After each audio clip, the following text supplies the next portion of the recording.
¿Están alegres?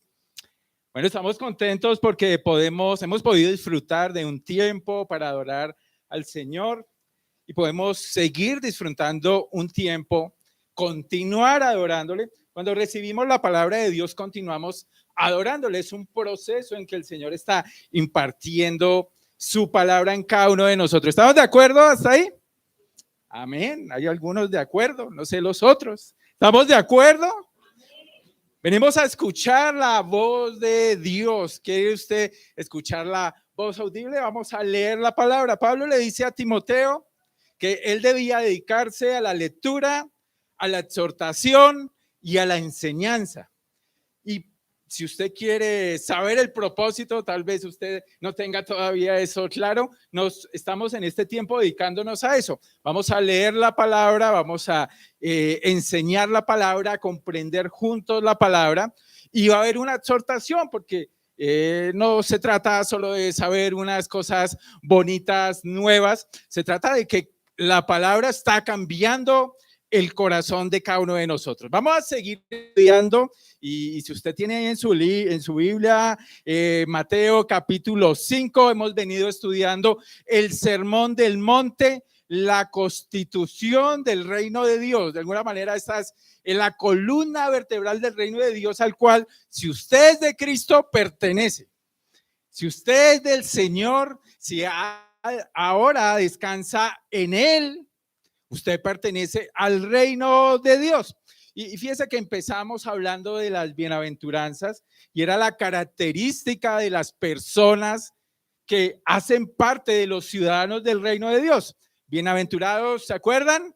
Los pobres en espíritu, los que tienen hambre y sed de justicia, bienaventurados los que padecen persecución por causa de la justicia. Y cada una de esas bienaventuranzas es una característica que fíjate que ahí seguimos estudiando acerca de que somos sal y luz de la tierra, de que somos una influencia en la tierra donde se ven esas características en cada uno de nosotros.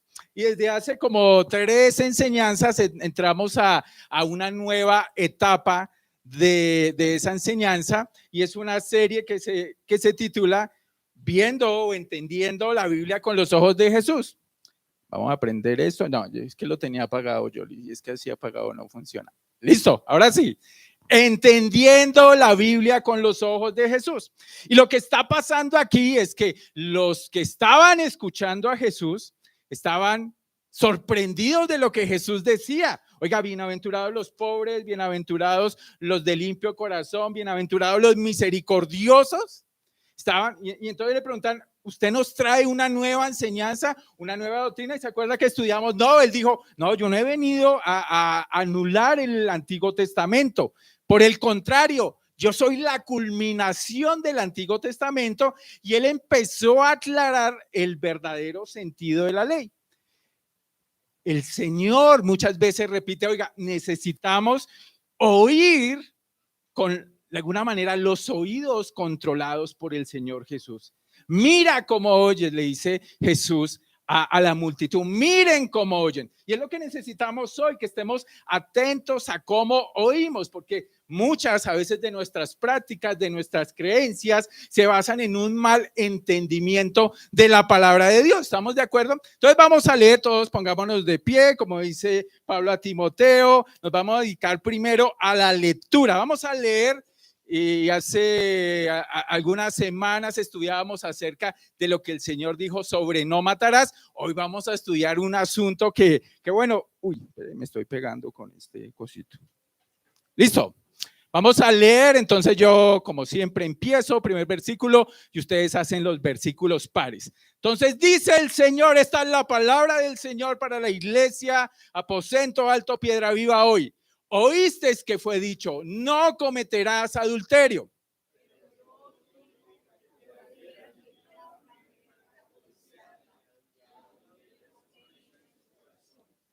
Por tanto, si tu ojo derecho te es ocasión de caer, sácalo y échalo de ti.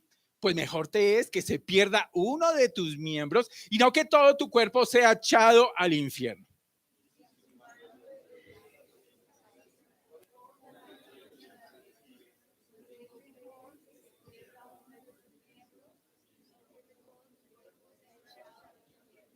Amén. Se pueden sentar. Que Dios bendiga su palabra y que esta palabra cree como un clavo hincado, dice el libro de Eclesiastés, en cada uno de los corazones. Vamos a empezar subrayando algunas palabras dentro del texto. El texto es relativamente sencillo de entender si tenemos el contexto. El Señor está diciendo, mire, ustedes han escuchado cómo se interpretan los 10 mandamientos, pero el Señor, con la autoridad de Dios, viene a decir la implicación, el espíritu de esa ley. Entonces, la primera pregunta que le haríamos al texto es, mire, ¿cómo era que los fariseos interpretaban el séptimo mandamiento? Éxodo 29, Éxodo 29. No cometerás adulterio. ¿Cómo lo interpretaban ellos? Hoy, pues sencillo. Tú cometes adulterio cuando eres casado y tienes relaciones sexuales, y a usar una palabra fuerte, tienes un coito con una mujer o con un hombre que no es tu esposo. Para el fariseo no había pecado sino hasta que se consumara el acto. Y era lo que estaba en la mente, y bueno, tal vez es lo que usted piense hoy. El Señor, fíjate que parece aparentemente que en este pasaje está hablando del adulterio. Pero cuidado, ahí hay, en la profundidad del pasaje vamos a encontrar otra cosa, respondiendo a la interpretación del fariseo. Pero entonces, ¿qué era lo que decía ahora Jesús? Fíjate que Jesús dice, pero yo os digo, la autoridad de Jesús dice, cualquiera que, ¿qué hace? Mira a una mujer para codiciarla. Y fíjate que subrayé la palabra codiciar, porque codiciar es el 10º mandamiento. No codiciarás ni la casa de tu hermano, no codiciarás su sirviente, ni su asno, ni su buey, y no codiciarás a su esposa o a su esposo, no codiciarás a su mujer. Entonces fíjate que el Señor va a usar la palabra codiciar para enseñarnos. Yo os digo que cualquiera que mire a una mujer para codiciarla, ya adulteró con ella. ¿Dónde? En su corazón. Entonces, estamos claros hasta ahí. Podríamos terminar la prédica ahí porque el pasaje es muy entendible. El Señor está llevando el mandamiento al propio corazón y está utilizando el ejemplo del adulterio para hablar de la codicia, para hablar de lo que es la codicia. ¿Qué es la codicia? Tenemos diferentes definiciones tal vez en nuestra mente de la codicia. Otras traducciones literalmente dicen la lujuria. Y codicia o lujuria tiene que ver con un deseo que no se puede controlar. Y no solamente en el ámbito sexual. Usted puede tener lujuria de muchas cosas. ¿Cómo llamaríamos la lujuria por el dinero? Un deseo desmedido por el dinero. Avaricia. ¿Estamos de acuerdo? ¿Cómo llamaríamos a un deseo, a una lujuria por, no sé, por los videojuegos, una adicción a los videojuegos? Hay una lujuria, hay una codicia, un deseo que no puedo controlar, y los que son adictos a cualquier droga, sea el azúcar o sea la heroína, no se sabe cuál es más peligroso ahora, pero van a saber que hay un deseo incontrolable por consumir estas sustancias. Entonces, fíjate que el mandamiento está apuntando a lo que lujuriamos, a lo que codiciamos, no solamente el ámbito sexual, todos los ámbitos de la vida. Y el Señor finalmente nos da una solución que parece muy drástica. Bueno, dice el Señor, por tanto, entonces, en consecuencia de lo que ahora les he dicho, si tu ojo derecho te es ocasión de pecar, ¿qué debes hacer? Sácalo, échalo. Si tu mano derecha te es ocasión de pecar, ¿qué dice? Córtala. Entonces, sacar, echar, cortar. El Señor está hablando de extirpar radicalmente. Y fíjate que en la historia de la iglesia mucha gente entendió esto de manera literal. Es increíble. Muchos se cortaron la mano y muchos se sacaron el ojo. Muchos se amputaron los genitales pensando que la lujuria dependía de tener o no genitales, se quedaron eunucos. Pero fíjate que el Señor les acaba de decir, mira, el problema no está en el ojo, el problema no está en las manos, el problema ¿dónde está? En el corazón. ¿Y qué es el corazón? Entonces ya hemos hablado un poquito de la codicia. Ahora, ¿qué es el corazón? El corazón en la Biblia no solamente habla del órgano, no solamente habla de las emociones, habla de todo lo que usted es inmaterialmente. Otros lo llamarían el alma, otros lo llamarían en sí mismo el espíritu. El corazón es todo lo que es usted inmaterialmente, lo que no se puede palpar, tocar. Todo lo que es José Luis es su corazón. Y básicamente, como toda persona, está compuesto por la mente, por el intelecto, y a veces se usa la mente intercambiablemente. Está compuesto por las emociones y está compuesto por la voluntad, por lo que usted decide. Entonces, mi propuesta para el día de hoy es que nosotros, que dice ahí ese versículo de la primera epístola a los Corintios, usted como creyente y yo como creyente, debemos apuntar las armas de nuestra milicia, ¿a dónde? A nuestro corazón. Y eso tiene que ver mucho con la mente, porque dice esa escritura que nosotros tenemos la mente de Cristo. ¿Qué significa eso? Si yo tengo a Cristo, tengo ahora la capacidad espiritual de controlar mis pensamientos. ¿Cuántos dicen amén a eso? Amén. Usted por el espíritu, que un no creyente no tiene esa capacidad, por el espíritu tiene la capacidad de controlar y de llevar todo pensamiento cautivo, dice también Pablo a los Corintios, a la obediencia a Cristo. Nuestras armas, dice ese versículo, no son carnales. O sea, no tenemos que cortarnos el brazo. Le doy buena noticia. No tiene que sacarse el ojo. Es más difícil que eso. Y a veces más doloroso que eso. Es que empiece a controlar el pensamiento. Entonces, esta enseñanza básicamente nos reta a cada uno de nosotros a pensar en lo que usted piensa, porque lo que piensa, y nos daremos cuenta cuando estemos delante del Señor, nuestras obras sean probadas, que muchos de nuestros pensamientos, muchas cosas de las que pensamos han sido una afrenta al Señor. A veces pensamos que solo lo que hacemos, pero el Señor le dice al profeta Jeremías que Él escudriña los pensamientos, que Él escudriña profundo en el corazón para ver qué está ahí. Entonces, es algo delicado, ¿estamos de acuerdo? Fíjate que vamos a ver aquí a Santiago, porque Santiago usa una palabra también para hablar de la codicia. Y hablamos del proceso de la tentación. ¿Y cómo se lo explicaríamos a un niño? No usamos.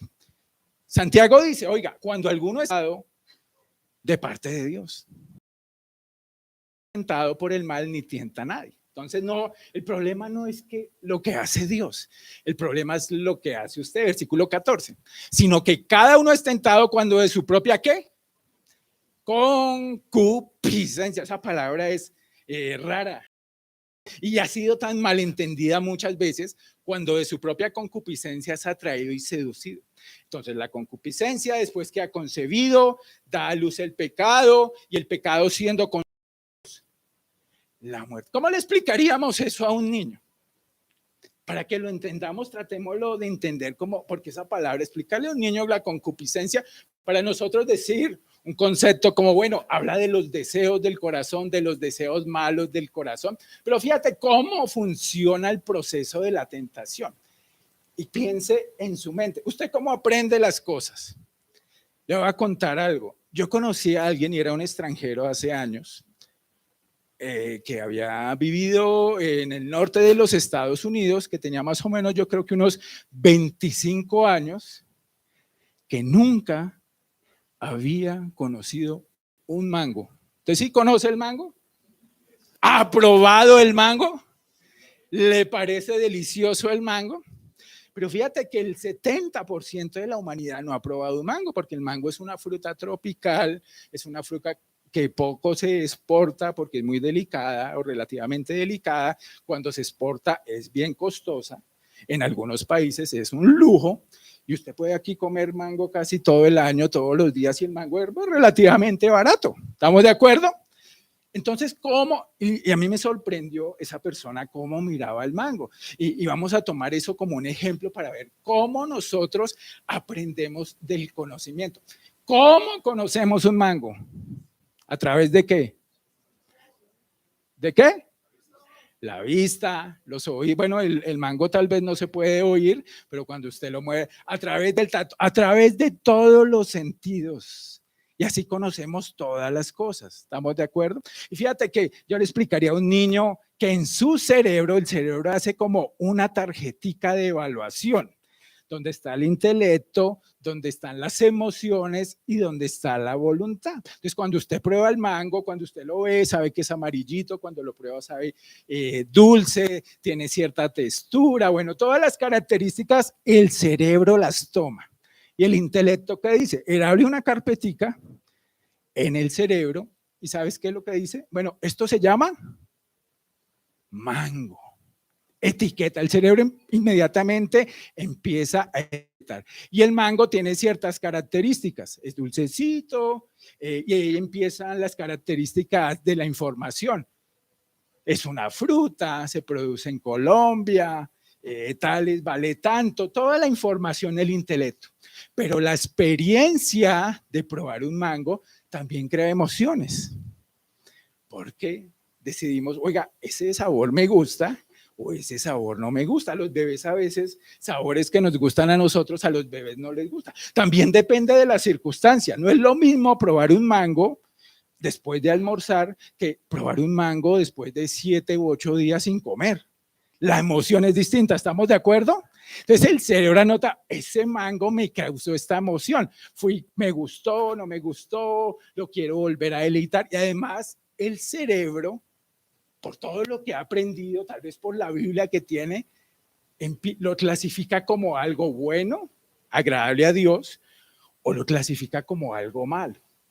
Y aquí ya hay un problema, porque hay muchas cosas que a nosotros nos gustan, pero que son malas, ¿sí o no? Y hay algunas cosas que son desagradables, que no nos gustan, pero que son buenas. Entonces, fíjate que el cerebro, esta es una manera muy elemental de explicárselo a un niño pequeño.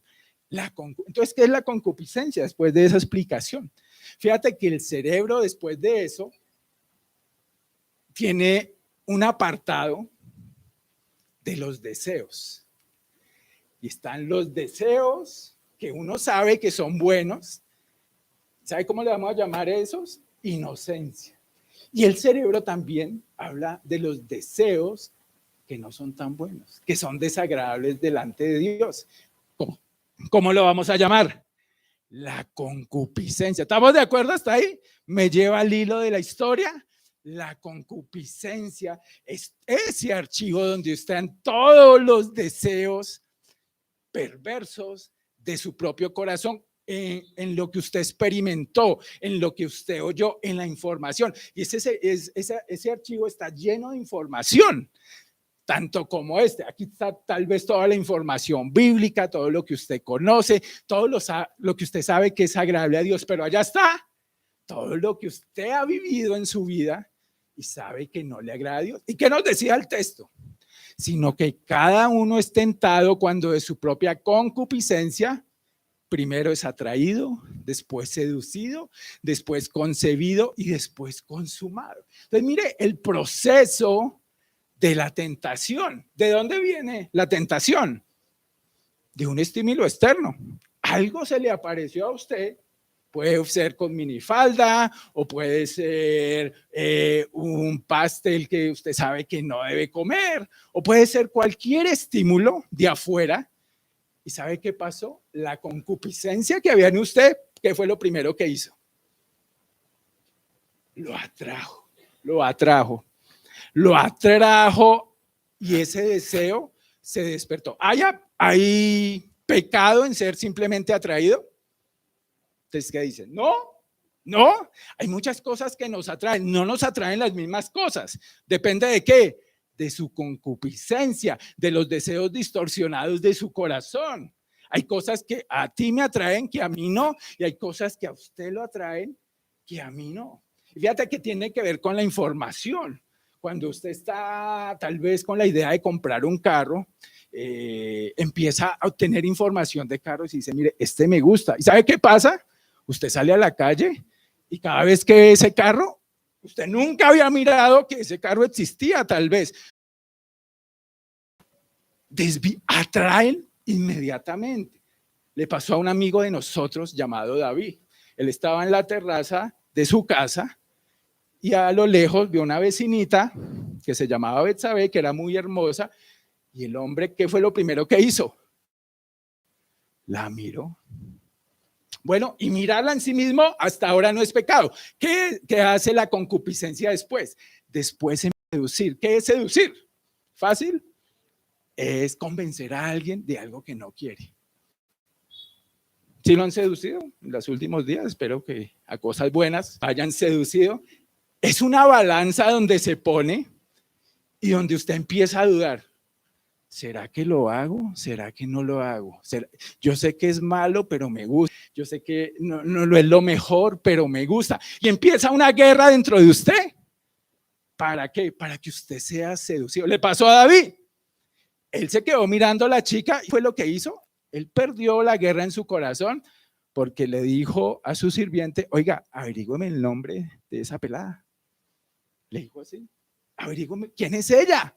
Le dijeron, mire, esa es Betsabé, es casada y tales, y mejor dicho, como que no se vaya a meter con ella, pero el pensamiento se quedó en la mente de David, ¿hasta qué? Hasta que dijo, uy, mándemela a llamar, porque él decidió que seguir ese pensamiento. Alguien que hizo lo contrario, José, Génesis 50, José simplemente pensó, fue atraído, porque la chica, la señora, la reina, la esposa de Potifar, era una mujer muy linda, y el hombre le propusieron cosas, ¿y qué hizo el tipo? Salió, decidió salir. Entonces fíjate que ganó en la seducción, pero después de la seducción, de que usted ha sido convencido en su corazón, viene, Santiago nos dice que viene la concepción. ¿Qué es la concepción? Se queda una semilla sembrada en el corazón, enterrada en el corazón, y esa semilla, ¿qué hace? Empieza a germinar. Por eso los niños son concebidos, pero usted todavía no ve el niño. Usted sabe que su esposa está embarazada, pero usted todavía no ve el niño, pero sabe que ha sido, ¿qué? Concebido. Viene la concepción. Y finalmente, después de que el pensamiento se ha quedado dando vueltas, fíjate, desde la concupiscencia hasta la concepción, y la concepción que da luz, aquí ya hay ¿qué? Pecado. Entonces fíjate que nadie diga, no, uy, me cogieron desprevenido y pequé. Fíjate que hay todo un proceso desde la concupiscencia hasta la concepción, donde usted fue atraído, y no es pecado ser atraído, no es pecado ser tentado, el Señor fue tentado, no es pecado ni siquiera intentar ser seducido, pero es un pecado cuando usted decide que ese pensamiento que vino de la concupiscencia se apoderó de su mente y que concibió el pecado. Y de aquí para adelante ya lo conocemos más. Cuando el pecado finalmente ha sido concebido, da a luz una consumación. Y le pasó también a David. El Señor fue atraído, seducido, concibió en su mente el pecado. O sea, David pecó en esa terraza. Y fíjate que por eso es que después el juicio de Dios contra David no se da dentro de su casa, se da en la terraza. Su hijo violó a sus concubinas y casi pierde el reino. Y vino la consumación. David ya sabemos cómo consumó el pecado sexual con Betsabé y produjo que las consecuencias del pecado, que son ¿qué? La muerte. La muerte. Y no estamos aquí hablando solamente de muerte espiritual, la muerte literal de muchas cosas en nosotros. Entonces fíjate que la pregunta es aquí, ya hemos conocido el proceso de la tentación, que va desde los deseos del corazón. Ahora, ¿dónde tenemos que cortar? Es la pregunta, porque si se acuerda que el Señor nos decía, sáquese el ojo, córtese la mano. ¿Dónde ponemos el muro? ¿Sabe qué hace generalmente la religión? La moralidad. ¿Sabe dónde corta? usted no lo haga. Usted llegue a la orillita del pecado, pero que no se ha consumado. Si a mí no me comprueban nada, no pasó nada. Fíjate qué es lo que hace la religión. Usted no consume el pecado, pero fíjate que el pecado ya existe en la mente del individuo, en la mente aún del creyente. ¿Qué trae todo eso? Pues que cuando no se consuma el pecado, eso se vuelve una olla express. Cuando usted permite que los deseos florezcan en su cabeza, se vuelve una olla a presión. Usted es una bomba andante que cuando llegue el estímulo adecuado,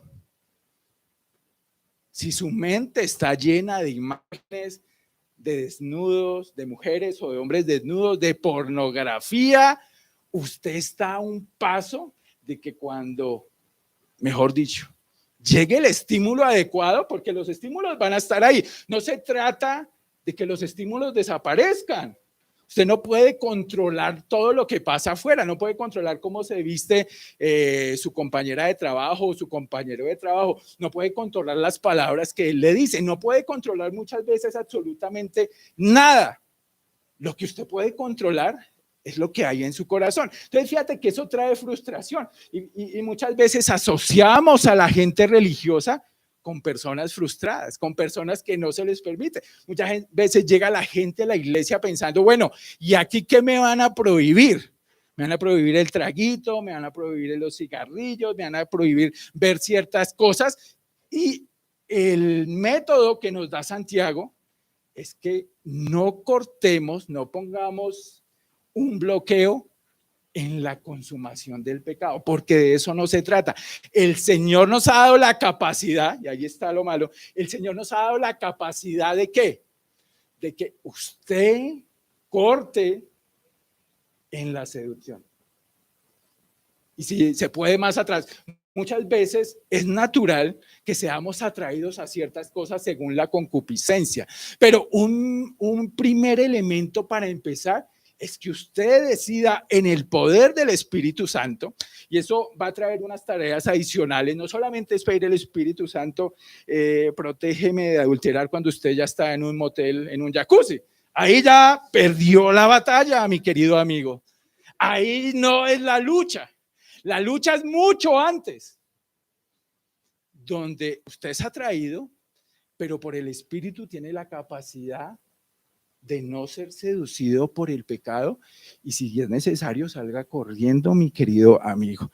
Si es necesario, tome todas las medidas antes de que ese pensamiento pecaminoso que está en su concupiscencia, en su archivo de los deseos fuertes, de los deseos que usted ya sabe cuáles son esos deseos. Usted se conoce a sí mismo, sabe su debilidad, sabe dónde puede caer más fácilmente, donde sabe que sus deseos pueden concebir una semilla que finalmente va a dar el fruto de la muerte. Y dijimos que la seducción es como una balanza. Fíjate que Lucas 6:45 dice, el hombre bueno saca ¿de dónde? Del buen tesoro de su corazón las cosas buenas. En cambio, el hombre malo saca ¿de dónde? Del mal tesoro de su corazón. Por eso de la abundancia del corazón termina ese versículo que dice, habla la boca. Entonces es en el corazón, digámoslo, en ese archivito que usted tiene de todas las mañas que usted aprendió en la vida. Si usted estuvo, si estaba en yo aprendí el 80% de las mañas que me sé en la vida entre los 12 y los 18 años, muchos de ellos en el colegio, que evaluaba y hacía un listado de todas mis mañas, de todas mis cosas, y decía, oiga, yo lo aprendí esto, ¿dónde? Cuando era muy chiquito, en el colegio. Aprendimos muchas de las cosas y fíjate que la mente joven, la persona joven es muy sensible a acumular toda esa serie de vicios, de deseos impuros, de mañas, de adicciones en la juventud, pero también es la oportunidad que si usted tiene en la balanza, y por eso le dice Pablo a los romanos, oiga, ¿ustedes qué deben hacer? No provean para los deseos de la carne. Y aquí está la primera tarea, la primera actividad. ¿De qué está alimentando su concupiscencia? En lo que usted ve, fíjate que el Señor habló de mirar. En lo que usted oye, en lo que usted palpa, de ahí se está alimentando. Entonces, fíjate que usted tiene que tener, cada uno de nosotros en el poder del Espíritu Santo, un discernimiento de qué está alimentando su corazón. ¿Estamos de acuerdo? Entonces, muchas veces nosotros dejamos que todas las porquerías que se tiene en la mente un director de cine, usted las ve y ese vómito usted lo recibe en su cabeza y fíjese que ahí se queda. Un estudio dice que una imagen pornográfica, una imagen de un desnudo puede quedar en la cabeza de un hombre que ha decidido no tenerla entre 5 y 7 años. Una imagen. Fíjate que eso se queda en la mente y el milagro del Señor es que Él lo puede sacar. Yo he sido testigo de eso. El milagro del Señor es que Él lo puede sacar. Pero si seguimos alimentando la concupiscencia, usted va a salir a la calle y tal vez si su concupiscencia tiene que ver con la inmoralidad sexual, usted puede ver a la mujer, a la monjita, con el hábito hasta los pies, pero su concupiscencia la va a desnudar en su mente. Y de ahí para adelante, ¿qué puede pasar en su mente? Le hablo así de duro porque así es la realidad. ¿Estamos de acuerdo? Todo está en el pensamiento. Entonces, ¿qué nos dice el mismo Romanos? No provea para los deseos de la carne, sino revístase de Jesucristo. Hay que alimentar ese archivo con la palabra de Dios, mis hermanos. Con todo lo que es de gloria para el Señor. No proveáis para los deseos de la carne. Colosenses 3:5 dice que mire las cosas de arriba primero. Es una cuestión de alimentación. Usted sabe que hay un alimento que le conviene y hay un alimento que no le conviene. Si su vida está siendo alimentada de malas imágenes, de malas conversaciones, si usted tiene una tendencia al chisme, y su oído se vuelve casi biónico cuando oye por allá un chisme en la iglesia, así sea, pues, ¿qué tiene que hacer? Hay que cortar de tajo. Ahí es donde el Señor dice cortarle a veces. Eso tiene que ser en el poder del Espíritu Santo para que su concupiscencia finalmente empiece a descargarse. Ya no esté tan grande ese archivo y su santidad, todo lo que es bueno, empiece a aumentar en su corazón. ¿De quién es la decisión? Porque lo podemos poner en manos del Señor, pero dice, mijito, es suya la responsabilidad de revestirse de Cristo. No le deje la responsabilidad a Dios, ni le eche la culpa al diablo. ¿Qué es lo que hace el diablo?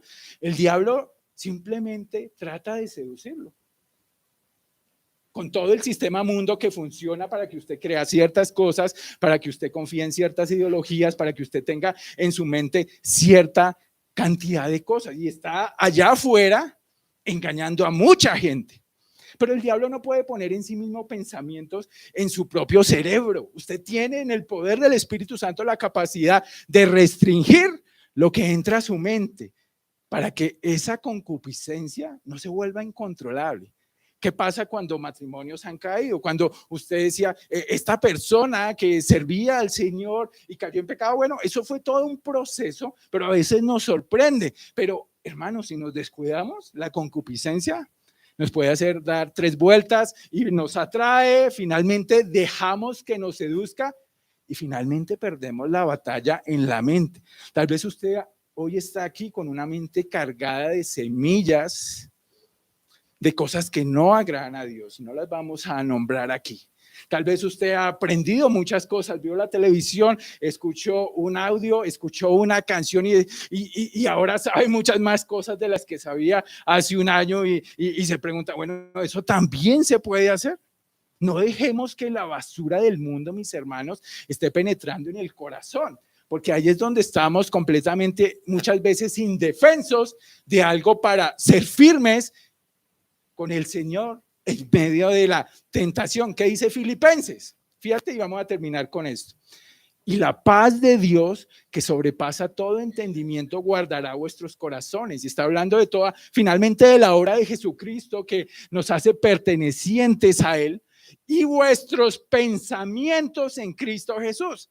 Entonces tenemos ahora la capacidad en Cristo Amén. Y si usted no es de Cristo en esta mañana, lo que el Señor le está diciendo es: venga a mí y tenga la capacidad no solamente de tener una relación conmigo, tenga la capacidad no solamente de recibir el Espíritu Santo, tenga el privilegio de que sus pecados sean perdonados, sino de que ahora usted tiene libertad.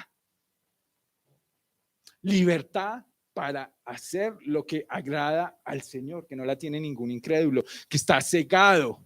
Venga al Señor Jesucristo y apele a la cruz, a la obra de Cristo en la cruz, si usted no lo ha hecho en su vida, para que usted nazca de nuevo, sea una nueva criatura y tenga la capacidad. Y Pablo le deja una responsabilidad y no la deja, y esta es la exhortación por los hermanos: todo lo que es verdadero, todo lo que es honesto, todo lo que es justo, todo lo que es puro, todo lo amable, todo lo que es de buen nombre, si hay virtud alguna, si algo es digno de alabanza, ¿qué? Por favor, piense en esto. Piense en esto. Y Pablo se pone como ejemplo: mire, lo que aprendieron, fíjate que todo tiene que ver con los sentidos por donde entra la información. Lo que aprendieron, lo que recibieron, lo que oyeron, lo que vieron en mí, esto hace. Pablo se pone como ejemplo, no porque él fuera perfecto, sino porque él en muchas áreas de su carácter en ese momento era un imitador del carácter del Señor Jesucristo, que es el que necesitamos en nuestro corazón poner cada día. Y el Dios de paz estará con nosotros. Entonces, mi hermano, por favor, cada uno de nosotros piense en lo que piensa. Es muy importante la mente para el Señor, porque dice el mandamiento: me amarás con toda tu mente, con todo tu corazón, con todas tus fuerzas. Y el Señor nos está diciendo hoy que el mandamiento de Dios es importante. Vamos a ponernos de pie, que el Señor nos permita recibir esa palabra en el archivo de las cosas buenas. Y Padre, te oramos, tú conoces cada uno de los pensamientos, tú lo disciernes por el Espíritu en esta mañana, en este lugar, en esta reunión de hombres, de mujeres, de jóvenes, Señor. Queremos poner nuestra mente, nuestro pensamiento delante de ti. Tu palabra dice que penetra hasta lo más profundo y discierne las intenciones y los pensamientos del corazón. Te oramos porque la palabra que recibimos hoy de Mateo 5, 27 al 30, esté discerniendo en nuestro corazón y revelando a nuestra vida si hay un grado de concupiscencia alto, deseos que no estamos controlando, deseos a los que no podemos decir no, deseos que conocemos que no son de gloria para ti, muchas veces no son de beneficio para nosotros. Queremos ganar la batalla en la mente y tú nos has dado una guerra espiritual que se libra dentro de nosotros mismos, Señor, para llevar cautivo todo pensamiento a la luz verdadera del Señor Jesucristo. Y te rogamos hoy por esta iglesia local. Tú nos has llamado a hacer muchas cosas y te damos la gloria, pero nos has llamado primero a pensar en buenas cosas, a pensar antes de hacer. Ayúdanos a estar atentos, a estar alerta, a tener un concepto adecuado de nuestra debilidad, de nuestra área de debilidad, Señor, para que ni nuestra boca, ni nuestras manos sean un instrumento del enemigo, Señor, que esté haciendo daño a otros, que esté haciendo daño a esta misma congregación, que nuestra boca no sea un instrumento de iniquidad, que esté destruyendo a nuestra familia, a nuestro esposo, a nuestra esposa, a nuestros hijos. Que nuestros ojos no sean unos receptores, Señor, de toda la basura y el vómito que produce la mente perversa de hombres, Señor, que están controlando los medios de comunicación. Danos discernimiento para decir no antes de ser seducidos por el pecado. Danos la claridad de mente, Señor, para no permitir que el pecado, la semilla del pecado, la semilla del error, de la mentira, esté haciendo nido en nuestra cabeza. Y para estar preparados en medio de esta batalla para negarnos rotundamente a que los pecados sean consumados, a que hagan daño, a que produzcan fruto de muerte en la vida de nuestras familias, en la vida de nuestra iglesia, en la vida de nuestros hogares, en la vida de nuestros ámbitos de trabajo, de estudio, Señor. Es lo que te rogamos en el nombre de Jesús en esta mañana, y que sea para tu gloria todo lo que hacemos.